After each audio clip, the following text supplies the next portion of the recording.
Assalamualaikum warahmatullahi wabarakatuh. Bagaimana kabarnya siswa dan siswi kelas 11? Semoga kalian ada dalam lindungan Allah Subhanahu wa taala, Tuhan yang Maha Kuasa, sehingga kalian bisa mengikuti kegiatan belajar mengajar. Meskipun kegiatan belajar mengajar kali ini masih dilakukan dengan metode daring ataupun luring karena kondisi negara kita masih terpapar oleh virus COVID-19. Jadi mudah-mudahan kalian di rumah selalu menjaga kesehatan, selalu berperilaku bersih, tidak jorok, agar kalian semua dilindungi dan dijauhkan dari virus yang berbahaya yang bernama COVID-19. Baik, pertemuan kemarin kalian sudah mencatat mengenai administrasi dan pemasaran. Bapak akan menjelaskan apa-apa yang sudah dicatat oleh kalian. Yang pertama, administrasi dan pemasaran. Pengertian administrasi dalam arti sempit adalah kegiatan yang meliputi catat-mencatat, surat menyurati, pembukaan ringan, ketik-mengetik, agenda, dan sebagainya yang bersifat teknis ketatausahaan. Menurut George Terry, administrasi adalah perencanaan, pengendalian, dan pengorganisasian pekerjaan perkantoran agar mencapai tujuan yang telah disepakati. Nah, itu ada dua pengertian menurut arti sempit dan ada dua pengertian menurut George Terry. Yang tadi yang pertama arti sempitnya, yang kedua menurut George Terry. Nah, sebetulnya kalian dalam kehidupan sehari-hari juga sering melakukan proses atau kegiatan catat mencatat, surat menyurati, atau pembukuan ringan, ya. Apalagi kalau misalkan kalian di rumah punya kedai atau tempat usaha, maka secara tidak langsung kalian juga pasti pernah melihat orang tua kalian mencatat apa sih yang misalkan yang harus dibeli hari ini, apa sih misalkan yang harus dibeli esok, atau juga berapa penghasilan hari ini, berapa penghasilan mingguan, berapa penghasilan bulanan, dan seterusnya. Pasti kalian juga pernah melihat orang tua kalian atau saudara kalian melakukan hal-hal tersebut. Jadi sebenarnya proses administrasi ini sebetulnya tidak terlalu rumit. Karena apa? Karena kalian juga pernah melihat atau mengalami langsung bahkan, ya. Apalagi misalkan kalau siswa dan siswi pernah berjualan, kalian juga kan pasti dicatat laku sehari ini, misalkan laku berapa, kemarin laku berapa, misalkan ada nggak peningkatan. Nah, itu proses administrasi, proses catat mencatat. Jadi karena istilahnya bahasanya agak keren, administrasi, jadi seolah-olah kita wah pasti rumit ini pengadministrasian, padahal sebetulnya proses administrasi itu atau catat mencatat itu hal yang sering kita jumpai. Itu ya definisi atau pengertian dari administrasi. Yang kedua, ciri-ciri administrasi adanya kerjasama dari kelompok orang. Adanya kerjasama dari kelompok orang. Maksudnya gini, suatu perusahaan itu tidak hanya meliputi satu bagian saja dari perusahaan itu. Tentunya satu perusahaan itu punya bagian masing-masing untuk fungsi catat mencatatnya. Misalkan ada yang mencatat aset, terus ada yang mencatat jadwal, ada yang misalkan mencatat kebutuhan mingguan, ada yang mencatat kebutuhan bulanan, kebutuhan tahunan. Nah, itu di dalam suatu perusahaan itu berbeda bagian-bagiannya. Ya. Nah, perbedaan kelompok orang tersebut, nah tentunya harus memiliki kerjasama antara satu kelompok dengan kelompok yang lain di dalam satu perusahaan. Makanya di sini disebutkan adanya kerjasama dari sekelompok orang. Jelas, karena yang bekerja di perusahaan tersebut tidak hanya satu orang, melainkan banyak orang dan bahkan banyak kelompok. Ada bagian A, ada bagian B, ada bagian C. Nah, itu saling bekerja sama dalam kelompok A. Nanti kelompok A mensinkronkan dengan kelompok B. Kelompok B mensinkronkan lagi dengan kelompok C dan seterusnya. Sehingga apa?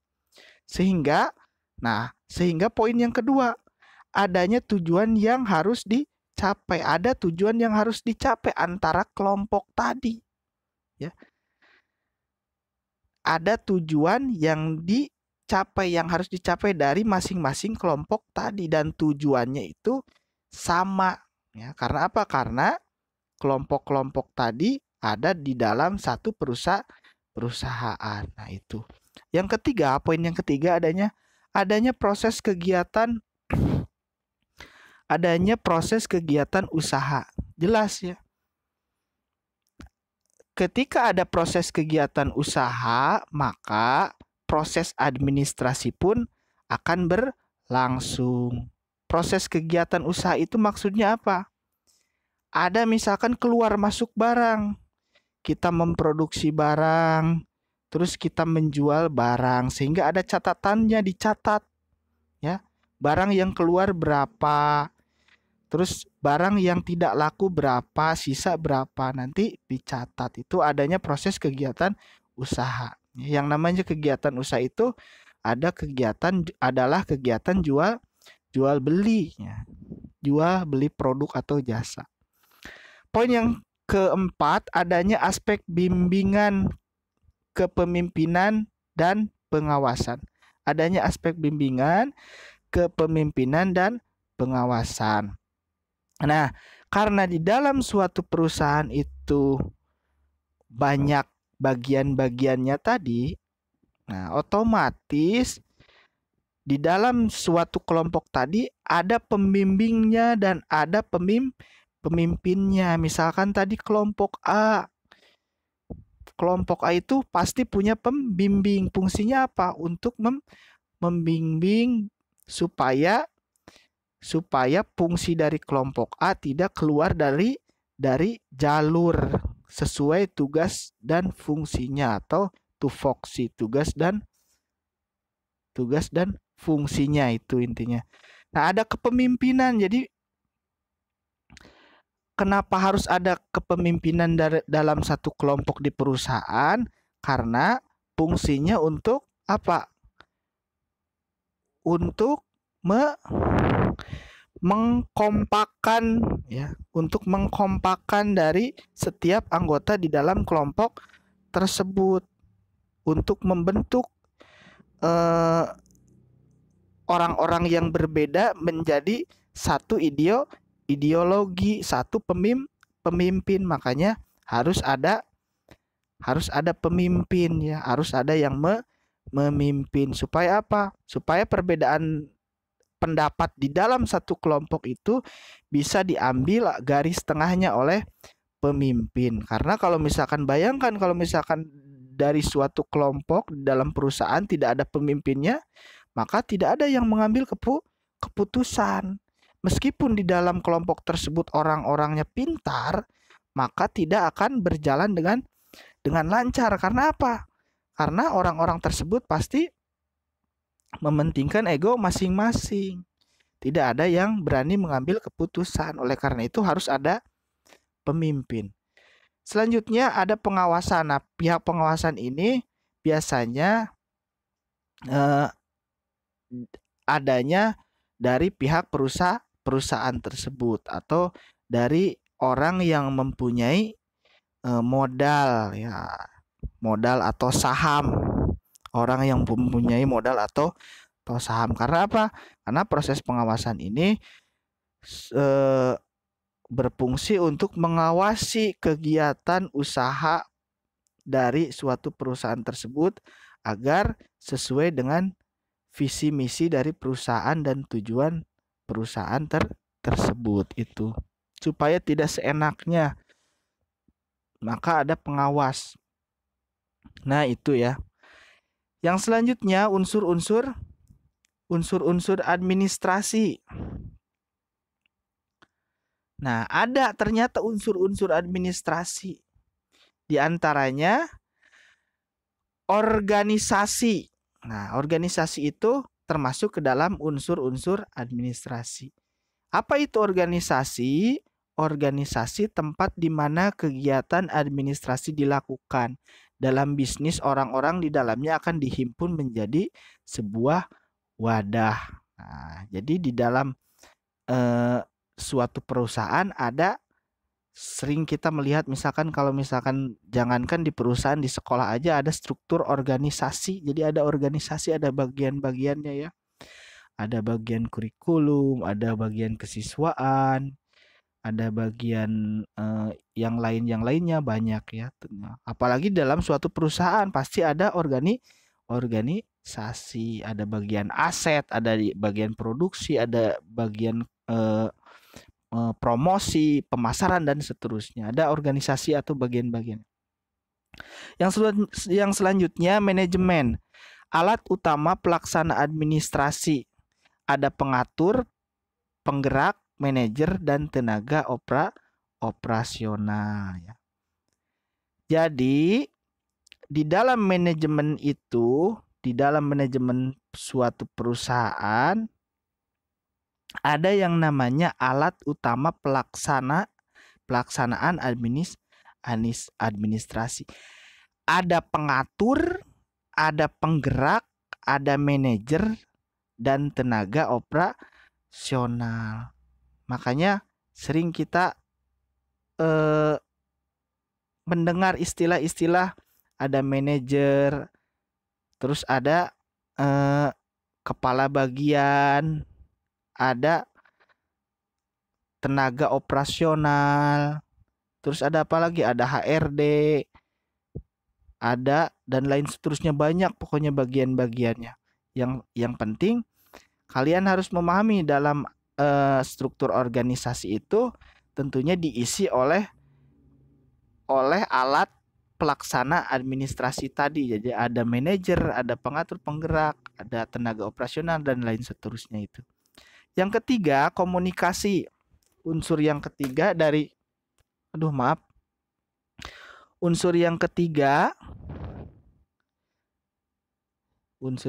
dari administrasi adalah komunikasi.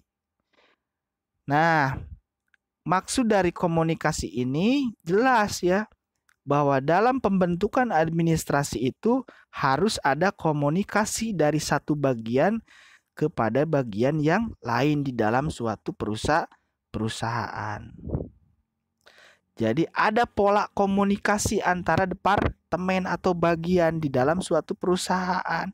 Kenapa? Supaya apa? Supaya sinkron, supaya sama antara departemen yang satu dengan departemen yang lain di dalam suatu perusahaan.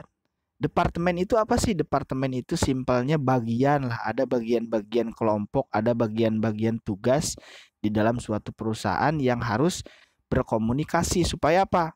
Supaya sinkron visi, misi, dan tujuan dari departemen tersebut di dalam satu perusahaan. Poin selanjutnya, kepegawaian.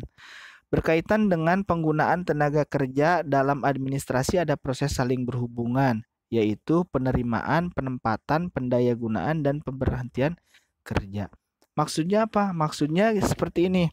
Karena setiap orang itu biasanya mempunyai keahlian yang berbeda-beda, bahkan mungkin ijazahnya berbeda-beda, maka penempatan kepegawaiannya itu harus sesuai dengan ijazah, harus sesuai dengan keahlian. dari pegawai tersebut. Karena pasti di dalam suatu perusahaan ada apa? Ada penerimaan tenaga kerja. Penerimaan. Nah, terus orang tersebut yang diterima kerja harus apa? Harus ditempatkan sesuai dengan apa? Keahliannya, sesuai dengan bidangnya, sesuai dengan ijazahnya. Itu seperti itu, supaya apa? Supaya dia bekerja maksimal, supaya dia menghasilkan sesuatu yang maksimal lah gitu, seperti itu. Itu kepegawaian. Selanjutnya keuangan. Ini berkaitan dengan pembiayaan kontrak kerjasama, mulai dari cara memperoleh dana hingga pertanggungjawaban. Nah, keuangan ini berkaitan dengan pembiayaan kontrak kerjasama, baik itu kontrak kerjasama dengan perusahaan lain atau kontrak kerjasama dengan apa? Dengan penerima bantuan dana. Jadi karena hal keuangan ini sangat sensitif, terutama dalam perusahaan, maka ini proses administrasinya harus benar-benar sangat jeli dan harus benar-benar ketat ya. Karena apa? Karena yang namanya uang itu kan harus jelas asalnya dari mana dan peruntukannya untuk apa. Itu harus sesuai tepat sasaran, supaya apa? Supaya kita nantinya mempertanggungjawabkannya bisa lebih jelas dan lebih enak. Nah, itu. Poin selanjutnya public relation atau relasi publik ya. Administrasi akan menciptakan peraturan bagaimana berhubungan dengan masyarakat, terutama konsumen. Jadi dalam unsur administrasi ini ada poin public relation, di mana public relation ini menciptakan peraturan yang berhubungan dengan masyarakat atau bahkan konsumen. Jadi bagaimana cara kita mengenalkan produk kita kepada masyarakat, bagaimana cara mengenalkan produk kita ke konsumen, bagaimana kita menjelaskan produk-produk kita ke masyarakat, dijelaskan produk kita namanya apa, rasanya, kalau misalkan makanan rasanya seperti apa, bahannya dari apa, bahan bakunya, harganya berapa, itu semua dijelaskan ke konsumen atau masyarakat. Nah, itu fungsinya dari public relation itu. Selanjutnya, nah itu yang sudah dicatat oleh kalian, Bapak bahas ya. Kalian juga cari juga definisi-definisinya di internet banyak, di buku juga banyak.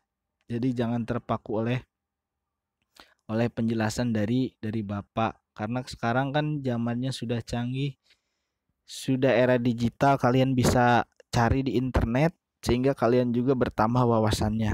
Itu. Nah, selanjutnya Bapak akan membahas mengenai titik impas atau break even point. Nah, poin yang pertama akan dibahas mengenai pengertian titik impas itu apa. Pengertian titik impas itu adalah kondisi di mana jumlah keseluruhan pendapatan sama dengan jumlah keseluruhan pengeluaran dalam setiap produksi barang atau jasa. Pada posisi ini laba akan bernilai nol mutlak, atau orang awam menyebutnya dengan istilah balik modal. Intinya gini, titik impas itu gini. Jadi kalau misalkan kita punya suatu produk, misalkan kita punya produk dodol. Nah, dodol yang kita produksi habis. Nah, berarti kita mendapatkan uang hasil dari produksi. Nah, uang hasil pendapatan kita dari menjual dodol itu sama dengan modal apa? Modal atau pengeluaran keseluruhan dari setiap produksi. Jadi cuma balik modal. Nah, balik modal itu artinya tidak untung, pas-pasan, pas. Jadi tidak untung, tidak punya laba kita, tidak punya keuntungan. Karena apa? Karena impas pendapatan dengan pengeluaran itu pengertian dari titik impas. Nah, selanjutnya ada dasar-dasar titik impas. Di antaranya dasar titik impas ini yang pertama, biaya yang menjadi elemen utama dalam penghitungan BEP harus termasuk ke dalam biaya tetap dan biaya variabel. BEP itu tadi ya, break even point. Break even point atau titik impas. Biaya yang menjadi elemen utama dalam penghitungan BEP harus termasuk ke dalam biaya tetap dan biaya variabel. Nah, kalian harus tahu dulu biaya tetap itu apa dan biaya variabel itu apa. Biaya tetap itu adalah biaya yang ada di dalam suatu perusahaan yang jumlahnya akan tetap atau sama meskipun proses produksi atau jumlah dari proses produksi ditingkatkan. Misalkan contohnya apa? Misalkan contohnya biaya tetap itu yang jadi contoh sewa gedung. Misalkan kita menyewa gedung, bayarnya itu atau jangan gedung lah, misalkan kita sewa gudang. Misalkan kita sewa gudang ya. Nah, baik kita meningkatkan proses produksi di gudang tersebut maupun kita tidak meningkatkan proses produksi di gudang tersebut, maka sewa gudang akan tetap sama. Nah, itu yang dimaksud dengan biaya tetap. Contohnya biaya sewa gudang atau sewa gedung. Meskipun kita ditingkatkan proses produksinya, maka harga sewa gedung atau sewa gudang akan tetap sama. Terus misalkan biaya, contoh lain dari biaya tetap, misalkan biaya pengurusan mesin produksi. Misalkan kita dalam perusahaan tersebut punya mesin cetak. Misalkan produksi kertas lah, kita punya mesin cetak kertas. Nah, untuk perbaikan mesin cetak kertas tersebut, biayanya itu tetap atau tidak berubah meskipun proses produksinya ditingkatkan karena harga dari spare partnya akan tetap. Nah, itu biaya tetap. Yang selanjutnya ada biaya variabel. Nah, kalau misalkan biaya variabel itu berbeda dengan biaya tetap. Nah, kalau biaya variabel itu justru semakin kita meningkatkan proses produksi, maka biaya akan semakin tinggi. Nah, itu. Jadi semakin kita meningkatkan jumlah produksi, maka biaya akan semakin tinggi. Contohnya apa biaya variabel? Contohnya misalkan dalam produksi, misalkan kita usaha jualan jualan gorengan. Kira-kira menurut kalian nih, kalau misalkan kita membuat gorengan sebanyak 50 buah dengan membuat gorengan sebanyak 100 buah, kira-kira harga tepungnya beda atau sama? Jelas beda ya. Beda. Pasti akan beda harga atau biaya kita membuat gorengan 100 buah dengan biaya kita membuat gorengan 50 buah. Nah, itu contoh dari biaya variabel. Terus contoh lainnya misalkan pembelian tempenya, karena misalkan gorengan kan pakai tempe. Nah, pembelian tempenya. Kalau misalkan 50 buah dengan 100 buah, kira-kira tempe membutuhkan biaya lebih mahal mana? Jelas ya, lebih mahal jika kita membuat gorengan tempe 100 buah. Karena apa? Ya karena jumlahnya banyak atau jumlah produksinya semakin banyak. Nah, itu perbedaan antara biaya tetap dan biaya variabel. Poin selanjutnya, nilai biaya tetap akan tetap konstan meskipun terjadi perubahan aktivitas produksi. Nah, ini berkaitan tadi ya, sudah dibahas bahwa biaya tetap itu tidak akan berubah meskipun proses produksi ditingkatkan. Poin ketiga, nilai biaya variabel secara keseluruhan akan berubah sesuai dengan peningkatan jumlah produksi. Tadi juga sudah dibahas.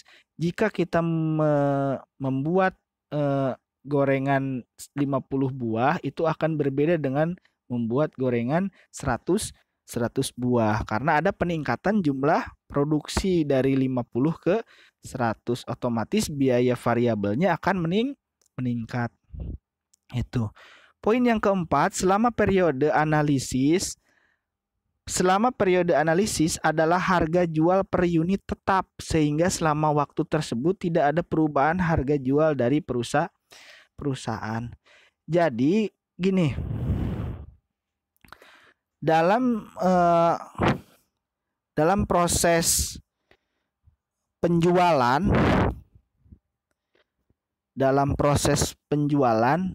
apalagi kita perusahaannya misalkan awal-awal berdiri, maka perlu analisis. Nah, dalam proses analisis ini kita tidak boleh merubah-rubah harga jual. Misalkan kita sekarang menjual harga gorengan misalkan 500. Besok kita menjual harga gorengan 1000. Nah, itu tidak boleh seperti itu. Karena apa? Karena periode awal itu kita akan menganalisis usaha kita, menghitung usaha kita kira-kira disinkronkan dengan modal, untung nggak kalau misalkan menjual beberapa buah gorengan selama misalkan beberapa hari. Jadi disinkronkan lah itu. Makanya tidak boleh kita menjual dengan harga yang berbeda-beda. Nah, harus menjual dengan harga yang sama karena dalam periode masih dianalisis, dihitung. Bukan diperkirakan, dihitung.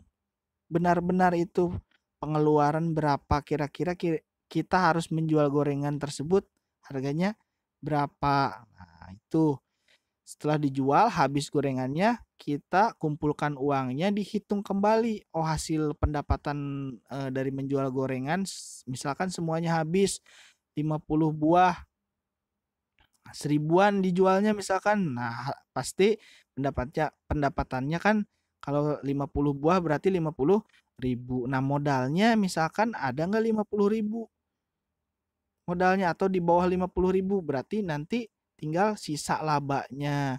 Nah, jangan lupa selain modal bahan baku, kalian juga harus menghitung modal kerja kalian. Misalkan kalian kan menggoreng itu kan pakai tenaga, pakai waktu, ya, pakai pikiran. Itu harus dihitung harganya, biayanya, meskipun biayanya misalkan sedikit. Nah, meskipun sedikit misalkan harus dihitung. Nah, seperti itu. Jangan sampai kalian hanya menghitung biaya bahan bakunya saja, tepungnya, tempenya, dan lain sebagainya. Sehingga kalian tidak menghitung kerja kalian, jam kerja kalian. Nah, itu jangan sampai seperti itu. Nah, itu periode analisis. Jadi tidak boleh dirubah. Poin selanjutnya, dalam penghitungan BEP, jumlah produk yang dihasilkan selalu dianggap telah habis terjual. Ini maksudnya gini. Jadi kalau misalkan kita akan menghitung titik impas atau break even point, maka seolah-olah produk kita telah habis terjual. Makanya sebetulnya dalam kehidupan nyata ya, dalam usaha yang real sebetulnya susah juga kita menghitung BEP karena apa? Kadang-kadang kan kadang-kadang produk kita tidak sampai habis terjual. Bahkan nyisanya banyak misalkan. Itu dalam kehidupan nyata agak sulit, tapi bisa dihitung lah. Jadi seolah-olah produk kita telah habis terjual padahal nyesak keneh atau tersisa lah itu ya. Poin terakhir, perhitungan BEP bisa berlaku untuk satu produk. Namun jika produk perusahaan lebih dari satu, maka diperlukan perimbangan hasil penjualan pada setiap produk. Jelas ya. Jika perusahaan tersebut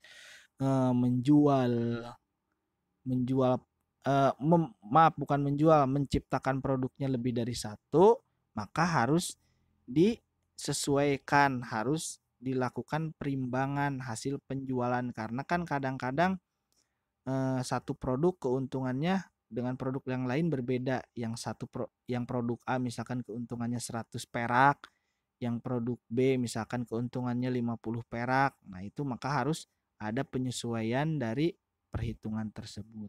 Nah, itu ya yang bisa Bapak sampaikan mengenai titik impas atau break even point ya, dan ulasan sedikit mengenai unsur-unsur administrasi dan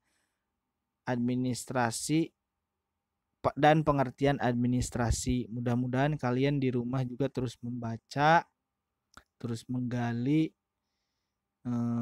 informasi-informasi yang berkaitan dengan materi yang telah disampaikan supaya apa? Supaya kalian di rumah itu tidak tiduran saja, tidak main HP saja, tidak nonton TV saja atau tidak main ya. Tidak terus main, kalian juga belajar. Ingat ya, di rumah itu kan ada jadwal daring, jadwal pembelajaran. Otomatis kalian di rumah itu kalau waktunya belajar karena sudah ada jadwalnya. Nah, baru kalau misalkan tugas sudah selesai, pekerjaan sudah selesai, baru kalian boleh main. Jangan misalkan waktunya sekolah, waktunya daring, kalian malah main. Nah, itu tidak boleh. Karena apa? Sebetulnya proses pembelajaran daring ini kan ada absensinya. Jadi kelihatan sebetulnya mana yang masuk, mana yang enggak, mana yang isi absennya telat, mana yang enggak, kelihatan di daftar absensi yang telah Bapak berikan. Nah, itu yang bisa Bapak sampaikan. Mohon maaf kita melakukan kegiatan belajar mengajar masih istilahnya masih terbatas medianya, tidak bisa bertatap muka langsung, tapi alhamdulillah kalian juga bisa mengenal Bapak karena ini pembelajarannya sudah pakai video, jadi minimal kelihatan kenal. Kalau misalkan ketemu di jalan bisa menyapa. Nah, ini papingkan ini yang ini ya, saya. Kalian kan kalau yang kelas 11 belum pernah ketemu, belum pernah kenal karena Bapak masuk ke SMA Negeri 1 Tambun Utara pas langsung negara kita langsung terkena COVID-19, jadi daring, tidak bisa tatap muka. Tapi kalau misalkan kalian ketemu di jalan, menyapa itu dianjurkan ya, boleh kalian menyapa, oh itu papingkan misalkan, nggak apa-apa. Kalau misalkan lagi Bapak ke Bekasi lewat ada yang kenal itu. Nah, sekian yang dapat Bapak sampaikan. Mudah-mudahan kalian selalu menjaga kesehatan. Wabillahi taufiq wal hidayah. Wassalamualaikum warahmatullahi wabarakatuh.